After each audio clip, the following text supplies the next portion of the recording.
جن مہمانان خصوصی کا میں نے ذکر کیا تھا وہ آج آ رہے ہیں، ان کا بہترین استقبال کیا جائے اور جلد از جلد قریبی مسافر خانے میں ان کے قیام و طعام کا بندوبست کیا جائے۔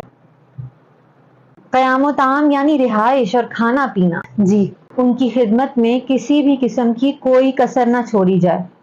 ان تمام امور کی ذمہ داری اور جواب دہی میں تمہیں سونپتی ہوں۔ جی، اگر آپ کو گراں نہ گزرے تو ایک بات پوچھوں، آخر کون ہیں یہ لوگ اور ان کو اتنی اہمیت کیوں دی جا رہی ہے؟ ہماری انتظامیہ نے اس ادارے کو مستقبل قریب میں ان کو سونپنے کا فیصلہ کیا ہے، اس لیے بہت ممکن ہے کہ وہ ہمارے نئے سربراہان ہوں۔ اتنی بڑی ذمہ داری آپ نے بلا جھجک کیوں لے لی؟ تمہیں میری قابلیت پر کوئی شک ہے؟ میں بغیر مطلب کے کسی بھی کام میں ہاتھ نہیں ڈالتی۔ جانتی ہوں کہ یہ سب کرنا دو دھاری تلوار پر چلنے کے برابر ہے، یعنی مہلک ہے۔